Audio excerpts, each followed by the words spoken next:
1962 का भारत चीन युद्ध और प्रधानमंत्री नेहरू के रहस्यमयी दो पत्र।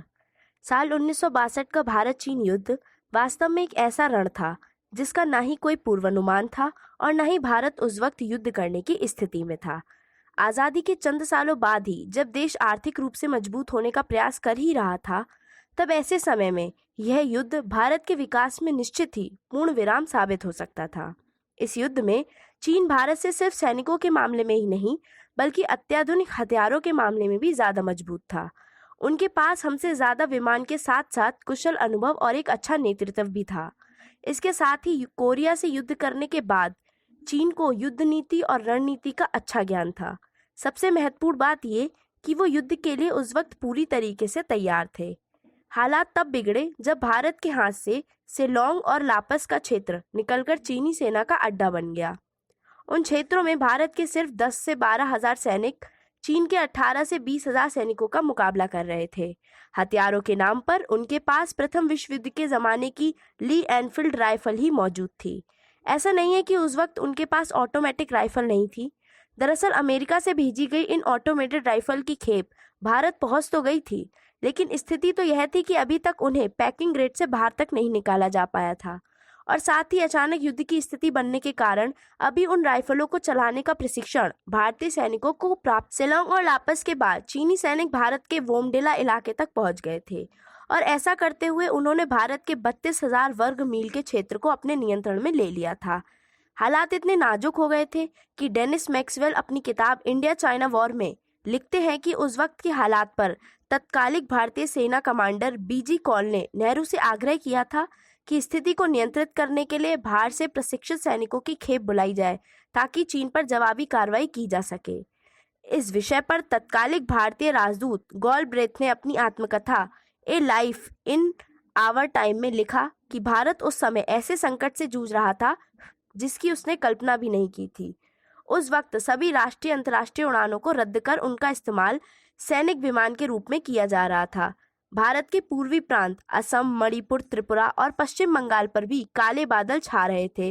इन्हीं सब मुश्किल हालातों से परेशान होकर भारत के तत्कालिक प्रधानमंत्री जवाहरलाल नेहरू ने 19 नवंबर को अमेरिकी राष्ट्रपति जॉन एफ कैनेडी को 2 पत्र लिखे, जिसे अमेरिका के भारतीय दूतावास द्वारा व्हाइट हाउस तक पहुंचाया गया, जिनमें से एक खत को उस समय सुरक्षा कारणों के कारण सार्वजनिक नहीं किया गया। कुछ सालों बाद गॉलब्रेथ ने अपनी डायरी में उस महत्वपूर्ण दिन की चर्चा करते हुए लिखा था कि उस दिन हमारे पास एक नहीं बल्कि 2 खत आए थे। इस खत को बेहद गुप्त तरीके से रखा गया था। इसे सिर्फ अमेरिकी राष्ट्रपति के पढ़ने और इसके बाद नष्ट कर देने हेतु भेजा गया था। उस पत्र में ऐसी क्या बात लिखी गई थी, यह एक राज का विषय बनकर रह गई। इससे भारत की तमाम सरकारें पहले भी अपना मुंह मोड़ती रही हैं और इस खत के अस्तित्व पर भी सवालिया निशान लगाती रही हैं, परंतु मशहूर पत्रकार इंदर मल्होत्रा के 15 नवंबर 2010 द इंडियन एक्सप्रेस में छपे एक लेख जेएन तो जेएफके टू इंडिया ने उस पत्र के अस्तित्व पर प्रकाश डाला। इसके बाद भारत की आने वाली सरकारों ने ऐसे किसी भी पत्र के अस्तित्व को सिरे से नकार दिया। खुद लाल बहादुर शास्त्री ने भी भारत सरकार के अभिलेखागारों में ऐसी किसी भी पत्र के ना होने की बात बताई, परंतु अमेरिकी दूतावास के अभिलेखागारों ने इस पत्र के अस्तित्व की बात उजागर की। लेकिन उस पत्र में ऐसी कौन सी बात लिखी थी, उसे गुप्त ही रखा गया। साल 2010 में John F Kennedy presidential library and museum ने इस पत्र को सार्वजनिक कर दिया। इस पत्र में नेहरू ने लिखा था कि चीन ने भारत के नेफा पर अतिक्रमण कर लिया है और इसके बाद वो कश्मीर के लद्दाख की तरफ बढ़ रहे हैं। चीन की विशाल सेना का सामना करने के लिए भारत को कई युद्धक विमान और सैन्य बल की जरूरत है। इस पत्र की अंतिम पंक्तियों में नेहरू ने लिखा कि वो इसी तरह का एक पत्र ब्रिटिश प्रधानमंत्री हेराल्ड मैकमिलन को भी लिख रहे हैं।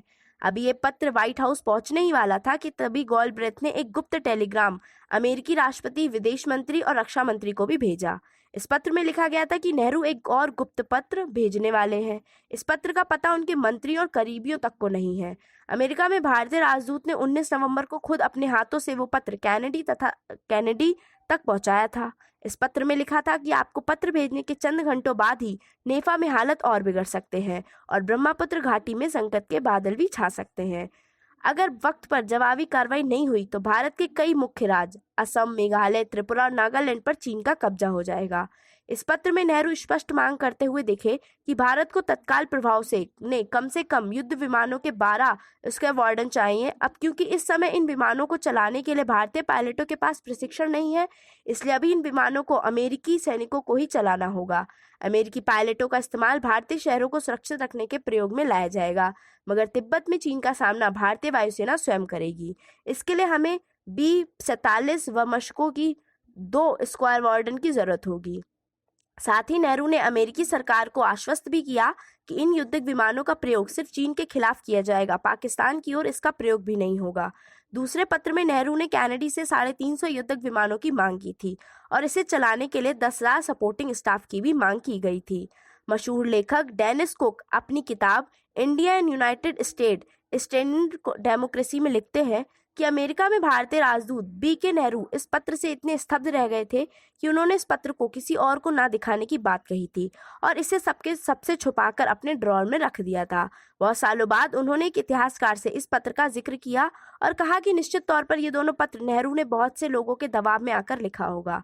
B.K. नेहरू ने अपनी किताब नाइस गाइस फिनिश सेकंड में लिखा कि नेहरू का पहला पत्र ही हमारी गुट निरपेक्षता की नीति की धज्जियां उड़ाने के लिए काफी था। तो वहीं दूसरे पत्र को पढ़ना इतना दयनीय था कि उस वक्त मैं अपनी शर्म और दुख पर नियंत्रण ही नहीं कर पा रहा था। तो उधर दिल्ली में अमेरिकी राजदूत गॉल्टब्रेथ ने 20 नवंबर 1962 को अपनी डायरी के पन्नों में लिखा कि आज का दिन भारतीयों के लिए सबसे ज्यादा भयानक है। आज पहली बार मैंने लोगों की आंखों में भय का साया देखा है।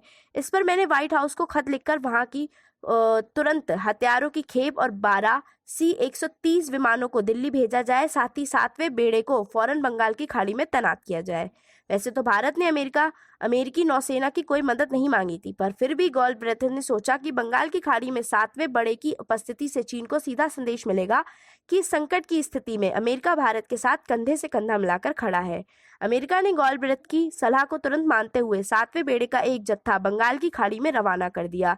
नेहरू के भेजे दोनों पत्रों का जवाब देते हुए और उस वक्त हालात का जायजा लेने के लिए कैनेडी ने एवरिल हैरिमन के नेतृत्व में एक उच्च स्तरीय दल को दिल्ली भेजा। हैरिमन के नेतृत्व वाला ये दस्ता पूरे 18 घंटों का सफर पूरा कर जैसे ही 22 नवंबर की सुबह दिल्ली पहुंचा, उससे पहले ही शांति मानो चुपके से घर कर गई। दरअसल 20 नवंबर की देर रात माओ ने एक तरफा युद्ध विराम की घोषणा कर दी। साथ ही 7 नवंबर 1969 तक चीन ने वास्तविक कंट्रोल रेखा से 20 किलोमीटर पीछे हटने का वादा भी किया। अब सबके जहन में ये सवाल उठा कि आखिर माओ ने ऐसा क्यों किया। इसका पूरा विस्तार आपको ब्रूस राइडल की किताब JFK फॉरगॉटन क्राइसिस में पढ़ने को मिलेगा।